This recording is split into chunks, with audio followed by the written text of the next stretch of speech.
Chers frères et sœurs, plongeons avec un nouveau regard dans le moment le plus touchant et significatif de la vie terrestre de Jésus, l'heure la plus sombre, les derniers instants de sa vie terrestre. Nous connaissons tous les faits survenus. Ce jour-là, les Écritures et les mystiques, à travers des révélations privées, ont raconté ces moments dramatiques. Mais que s'est-il réellement passé dans les derniers instants de la vie de Jésus? Et pourquoi sont-ils si importants pour nous tous, pour notre quotidien, pour notre vie? Avant de commencer ce voyage dans l'heure la plus sombre de notre Seigneur, je vous demande, si vous ne l'avez pas encore fait, de rejoindre la communauté de foi et de prière en vous abonnant à la chaîne. C'est un petit geste qui pour nous est très important pour continuer ce chemin. Quand il fut midi, l'obscurité tomba sur toute la terre jusqu'à 3 heures de l'après-midi.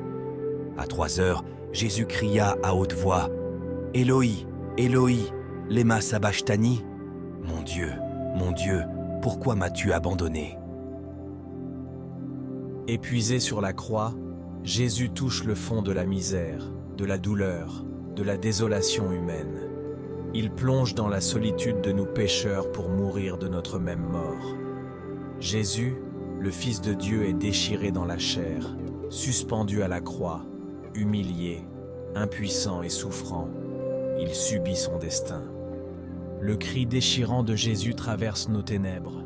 C'est l'heure culminante de l'agonie où le Christ assume véritablement toute la désolation, l'angoisse, la peur, la terreur de la mort qui habite dans le cœur de l'homme. Les souffrances et la douleur de tous les hommes qui ont vécu sur terre passent à travers le corps du Christ. Mon Dieu, pourquoi m'as-tu abandonné? Mais Dieu ne peut l'avoir abandonné, pourtant Jésus, au sommet de la douleur et de la souffrance, éprouve ce sentiment, le sentiment de l'abandon de Dieu, de la solitude. Et Dieu reste en silence, n'intervient pas pour sauver son Fils, le laisse mourir dans la dérision, la douleur et la solitude. Jésus ainsi expérimente jusqu'au dernier la condition humaine. Et c'est là l'heure la plus sombre. Le ciel devient nuit. La souffrance et la solitude semblent ne pas avoir d'issue. Dieu semble avoir été vaincu, désavoué, humilié par l'arrogance, la violence et l'incrédulité des hommes. Où est ton Dieu maintenant? Semblent dire tous. Il ne voit pas ta douleur. Il ne voit pas ton humiliation. Où est ton Dieu maintenant? Combien de fois avons-nous ressenti ces sentiments? Combien de fois avons-nous crié nous aussi, « Mon Dieu, pourquoi m'as-tu abandonné ?»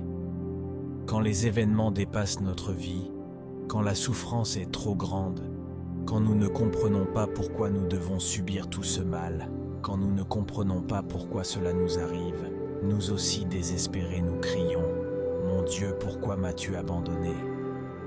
Mais dans la douleur, dans la solitude, ce qui pourrait sembler un cri désespéré de Jésus est en réalité sa dernière prière, son acte de confiance.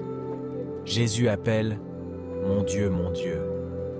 Mais ce n'est pas une accusation, ce n'est pas un rejet de Dieu, c'est une demande, une acceptation de sa volonté, se remettre entre ses bras et accueillir sa volonté afin que tout soit accompli.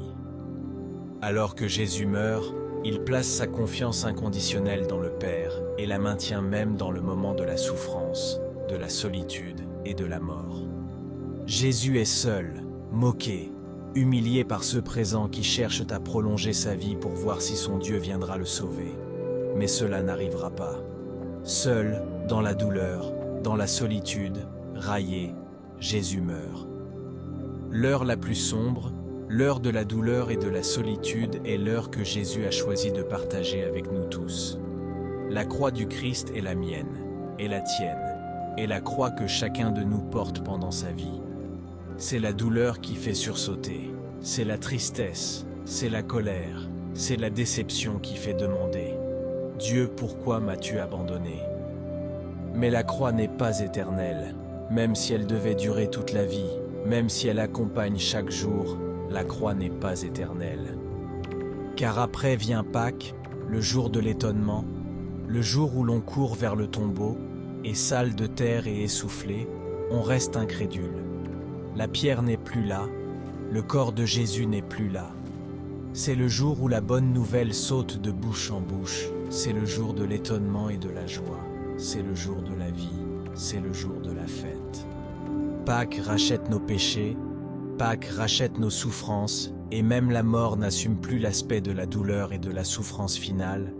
Ce n'est plus l'obscurité et la solitude, mais devient une étincelle, l'obscurité qui se transforme en lumière, et la douleur qui devient joie, la joie d'un nouveau commencement, d'une nouvelle vie, et rien de ce que nous avons vécu ne sera inutile. Aucune souffrance, aucun événement de notre existence restera sans sens, car c'est l'heure où nous serons devant Dieu, et là nous comprendrons que même dans notre heure la plus sombre, il n'a jamais abandonné ses enfants, mais a partagé avec nous chaque moment. Si la vie parfois apparaît dans son aspect le plus sinistre comme un lieu de souffrance, de malheur, de défaites et de mort, souvenons-nous que Jésus nous a promis à tous que viendra le jour où Dieu essuiera les larmes de chaque visage. Viendra le jour où nous comprendrons pourquoi de toutes nos souffrances. Viendra le jour où nous réaliserons que la fin de notre vie n'est qu'un nouveau merveilleux commencement. Viendra le jour où nous serons heureux. Oui, nous serons heureux dans la mort, car nous aurons atteint notre véritable destination, et ce sera l'heure de la justice et de la joie. La mort qui inquiète, qui fait peur devient le rachat pour toutes nos douleurs et souffrances. Chers frères, Dieu s'est fait homme pour nous. Jésus s'est sacrifié pour nous dire de ne pas craindre. Jésus, toi qui as triomphé du péché et de la mort par ta résurrection, nous te prions de nous faire ressusciter avec toi pour commencer une vie nouvelle, lumineuse et sainte. Nous te demandons de nous transformer, Seigneur, comme tu le fais avec ceux qui t'aiment, en nous illuminant de ta lumière, en nous remplissant de joie et en nous poussant à faire le bien. Avec ta victoire, tu as ouvert aux hommes des horizons infinis d'amour et de grâce. Nous te demandons de nous faire ressentir la nécessité de diffuser ton message de salut par les paroles et l'exemple.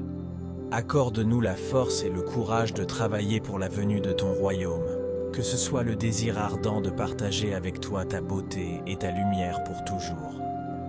Chers frères, n'oublions pas le sacrifice de Jésus et son enseignement lorsque nous traversons notre heure sombre.